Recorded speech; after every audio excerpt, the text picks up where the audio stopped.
Hey, my friends. Welcome to today's Dallas Daily Show podcast coming at you from the Neighborhood Loan Studio here in St. Louis, Missouri. Today's episode is, my wife is using my podcast against me. Yeah, that's happening. Let's go ahead and hop into the conversation. All right, my friends. So my wife last week used my podcast against me. First of all, let me just say to her, because she's probably listening, because I know she subscribes to this show, which I'm grateful that my wife actually listens to my stuff. Every now and again, I'll be working at the home office and I'm hearing my voice somewhere else in the room. Like, somewhere else in the house? I'm like, what is she doing? Oh, she's listening to me. She listens to other pods as well. And I know that I'm not the first podcast that she listens. Like, I'm not the primary. She's a big fan, but she's a fan of other people more than me.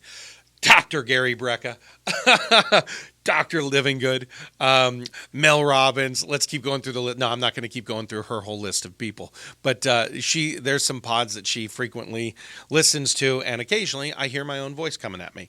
But this last week, she actually used my podcast against me. I was frustrated about something.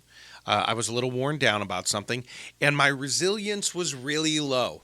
I was fatigued from a lot of travel, and I was fatigued from a lot of commitments.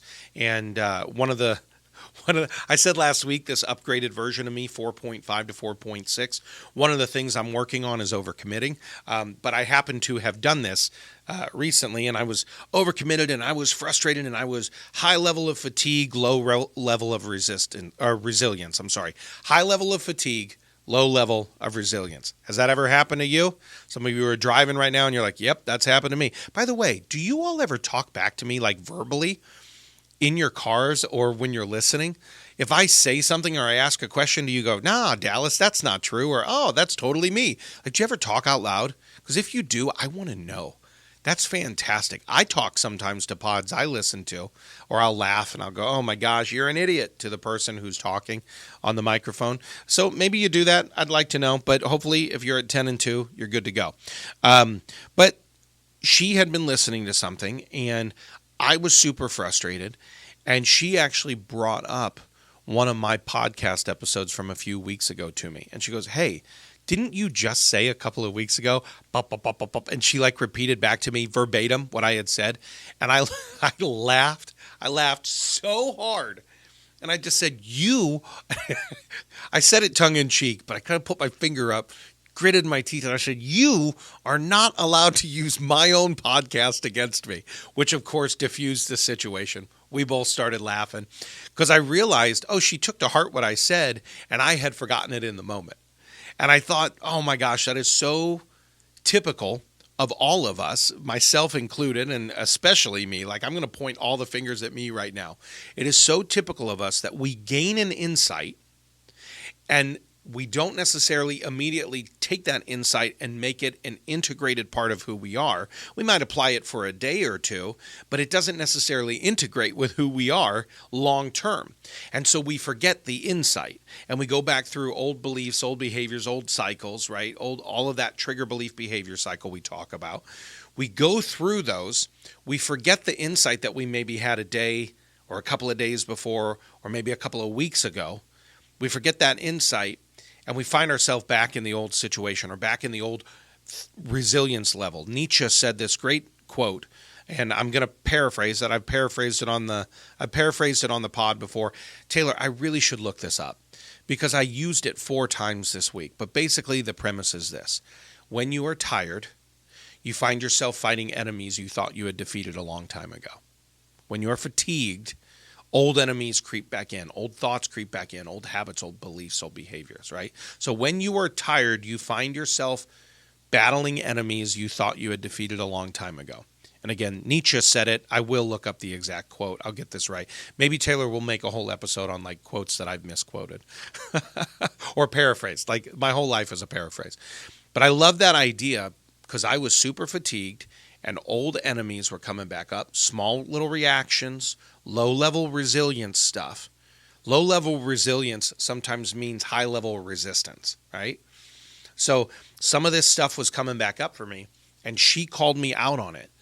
And in the moment, we laughed about it, but then I was so grateful that I had someone who who was my transformation accountability. And that's so crucial because when I forget, someone else is there to remind me. I'm just wondering, do you have someone in your life like that? I have another person. Yeah, you've heard me talk about Coach Jeff, which, by the way, pretty soon we're going to have him here in the studio. Taylor, we're going to have Coach Jeff on the pod for a midweek mind shift. Get ready, because his energy is totally it's going to be too much for her. She's going to be like, oh my gosh, these two bald white males, mid-40s bald white males, coaching each other, coaching at you, coaching, it's going to happen. But it'll be great to have Coach Jeff in here. But he's another accountability partner for me. When I start to disappear from too much fatigue and I disappear off of our daily Marco Polos and accountability we record for each other, he'll call me out and he'll be like, hey man, it's been 2 days since I've heard from you. What's going on? I need you to get back into consistency because you promised you would do this. You said and committed to it.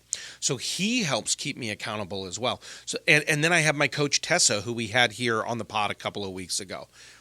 And then I've got Coach G. I've got so many people in my world who keep me accountable in the various places, but they're keeping me accountable to my transformation because who I want to become is so important, but who I am sometimes in my fatigue will fight and drag me back down, pulls me back down into the old me, not even the present me, but the old me, and definitely not the future me.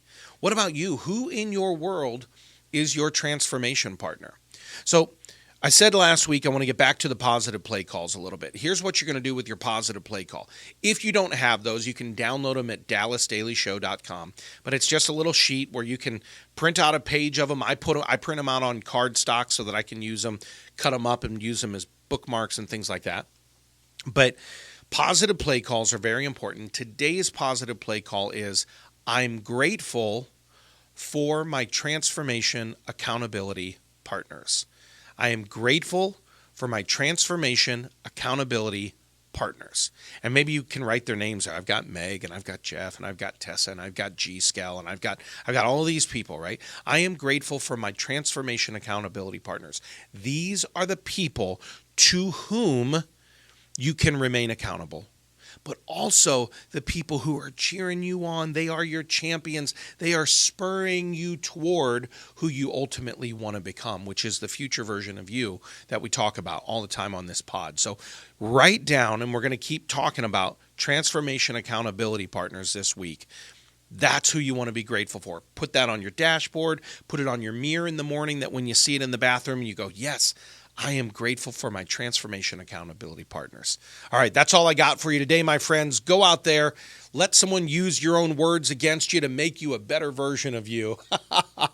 Meg, thank you for making me a better version of me, and thank you for holding my podcast against me. And for the rest of you, my friends, go out there and have a championship day. Thanks for listening to my dad's podcast. For more tools, go to dallasdailyshow.com. Be sure to like, subscribe, and share. Thank you.